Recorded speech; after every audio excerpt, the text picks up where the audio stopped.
All right, guys, we're back at it. Three bold takes. I'm Quinn. I'm joined with Freddie and Chase. And today we're going to be talking about Oklahoma. As we're heading towards 2024, we wanted to know, are they ready for the SEC? And Freddie, I wanted to start it with you, man.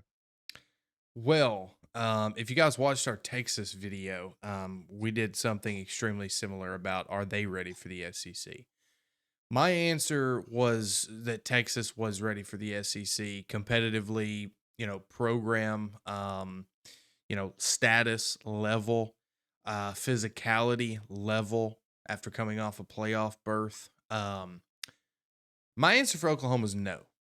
Um, and here's the reason behind that. It seems like in the past, right, Oklahoma really only had to worry about 2 or 3 teams in the Big 12 competing with them, recruiting wise, talent wise, and coaching wise, right? It was always Texas was somebody else that they had to compete with. And then, on any given year, it could be an Oklahoma State. In the past, it could be a TCU. These random teams that pop up and have a really good year and then they go back down, have a really good year, go back down. That's not the case in the SEC. There are multiple programs that are at any given time, 7, 8, 9 win teams in the SEC, which if you was to throw them in the Big 12, maybe even 9, 10, 11 wins in the Big 12 potentially.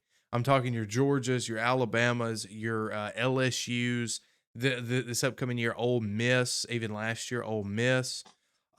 Tennessee 2 years ago and even last year would have done very well in the Big 12. And then obviously, Florida's down this year, but we know what they're capable of with the location that they're in, the facilities that they have, that sort of thing.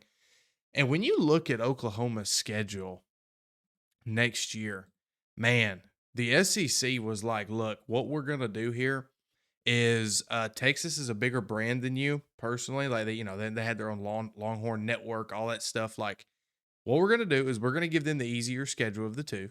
All right. And we're just gonna shaft you. That's basically what happened. They've got Tennessee on the schedule. Obviously, they have Texas, but they have Tennessee, Texas, Ole Miss, Missouri, Alabama, and LSU. Alabama and LSU are in back-to-back weeks, by the way, to end the season. So I don't think Oklahoma is necessarily ready for the SEC competition-wise. Physicality-wise, second year under Venables. First year was an absolute disaster. 6-7 season, just a disaster. Last year went 10-3. Good bounce back for them.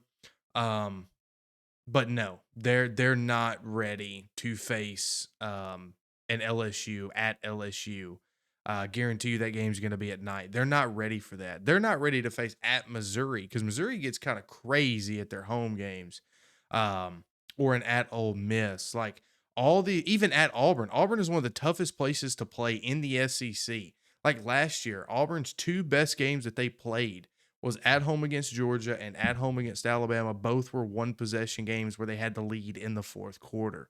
Like, that's not an easy place to play, especially when you're not used to playing an Auburn team.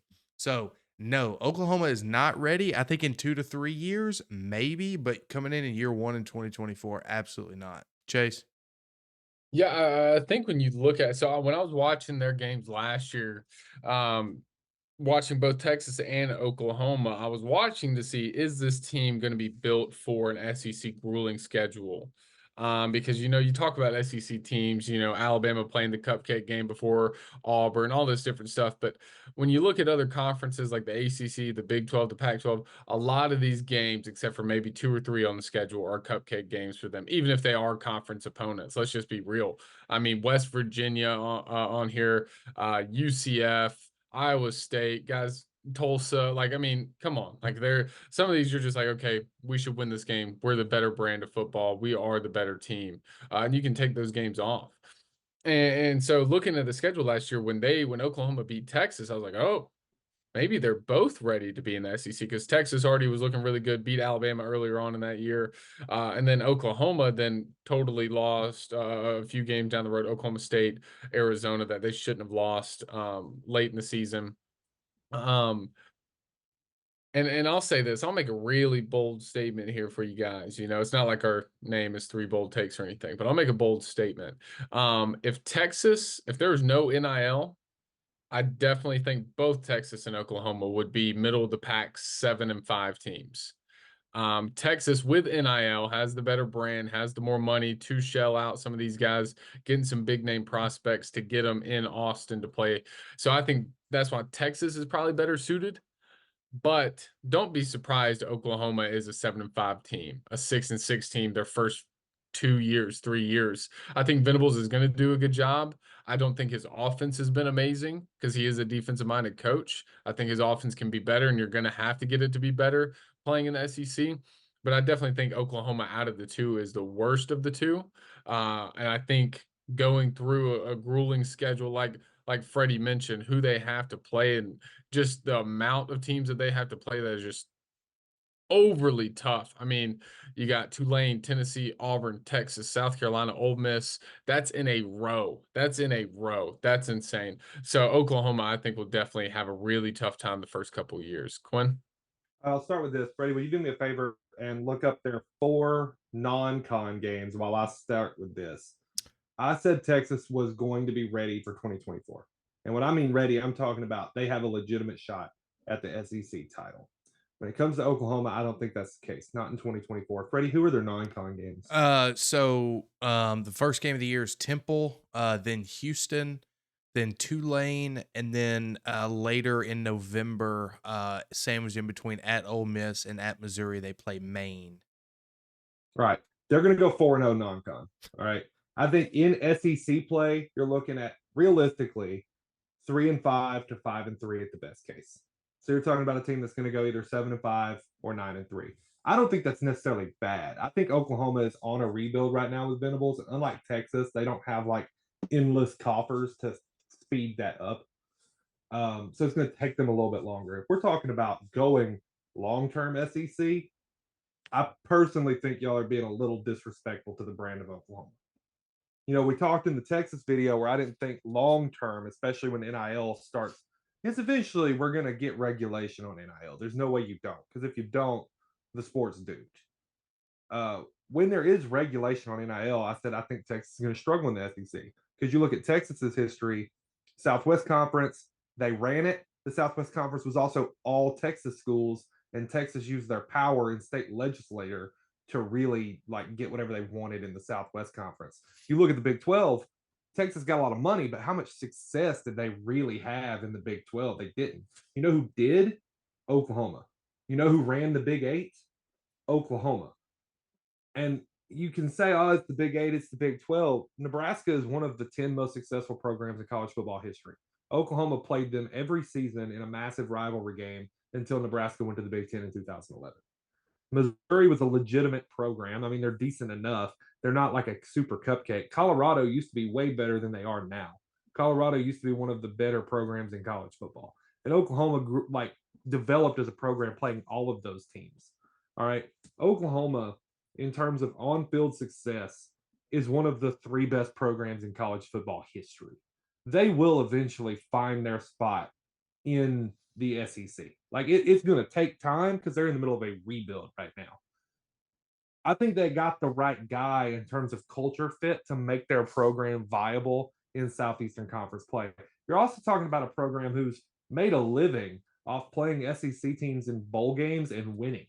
Like they lose in the national title picture, but overall, Oklahoma's record against SEC programs is super good. So I think like long term, they're going to be fine.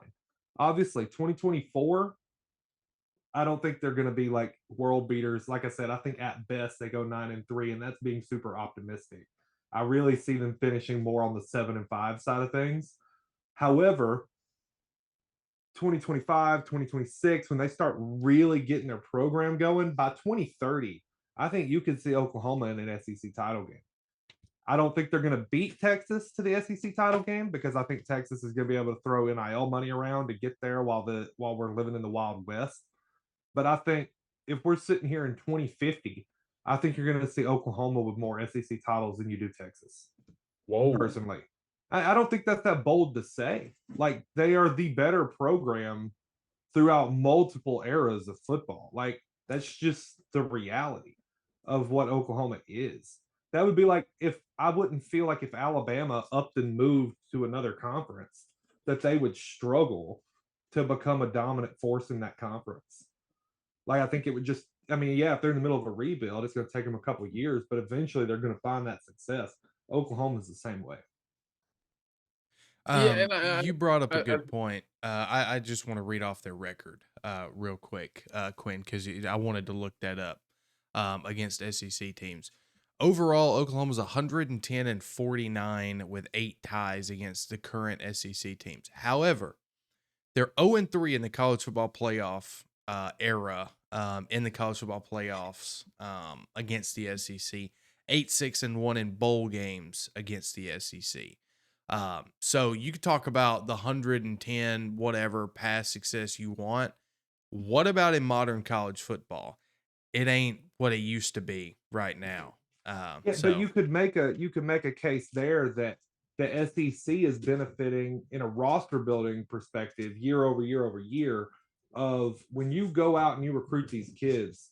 Oklahoma can come with the pitch of we're Oklahoma, we're this mega brand. You can compete for national titles here. LSU can come with this pitch of we're LSU, we're this mega brand, we're in the SEC. You can come compete for national titles here. Now they're both now there's not a conference playing field advantage for LSU over Oklahoma. So when you and I'm using LSU as a generic example, you could replace them with pretty much anybody other than I would say Alabama and then Georgia because Georgia's at the top of the sport right now. No one, no one other than Alabama pairs with Oklahoma in a national title, number of titles won, number of conference championships won. No one in the SEC compares to them with Heisman's won. It, like Oklahoma is you can shrug all you want. Like there like that is things people look at when you're comparing programs. And I think Oklahoma is easily one of the three best. I put Oklahoma personally as the number 3 program in college football historically like only behind Alabama and Notre Dame. You're looking at over 10 national titles, over 50 conference championships, really close to double digit Heisman Trophy winners. Like Oklahoma is really good long term. They still own, and I know this was way back in the 50s, so like you can shrug it if you want to. They won 57 consecutive football games.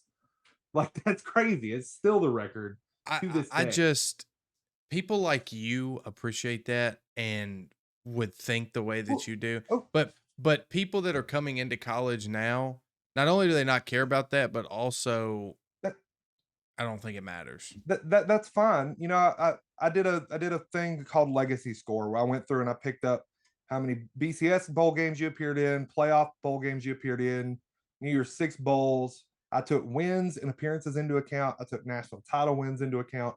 Oklahoma is third since 1998. They're only behind Alabama and Ohio State. That's it. Uh, so even in the last 20 years, it's objectively fair to say that the only 2 teams with more success than Oklahoma are Alabama and Ohio State. Chase, you got anything else to round it out here? Yeah, I mean, when you look at it, I was looking more short term than anything, and I can't speak for long term because as well, I think in the next 5 years, you're looking at 2 power conferences more than anything. So you got more people filtering into the SEC or the Big Ten guys. Oh, spoiler alert. Yeah, I can see the future. I think that's what's going to happen. And so you're going to have more like that. I think that's just going to filter down the Oklahomas and the Texases definitely when there is regulation. So I see your point, Quinn, and I definitely think long term when Texas can't throw that money around, I'll agree with you there. Um, but I think you're still going to have the actual SEC teams at the top. Your Georgias, your LSU's, your Alabamas, stuff like that are still going to be at the top over Oklahoma, I believe. Yeah, I would say Alabama will probably continue to be the most dominant long-term program in the SEC because that's their territory. But I Right. think Oklahoma will, if we're just comparing Oklahoma and Texas, Right. short term, my answer is Texas, period. Long term, I'm going to go with the team who has more proven success over 10 decades where they compete in the same backyard. Like, it's not like we're comparing a team that came from the Big Ten and the Pac 12. They came from the same place. Right. Cool. Well, it's been some good discussions here. It's been Quinn, Chase, and my name is Freddie. We appreciate you joining in, talking a little Oklahoma to the SEC. I'm excited for it. Super excited for it. See everything. Guys, college football content coming Monday, Wednesday of every single week, especially in the off season. We'll see you guys soon. Appreciate you watching, and have a good night.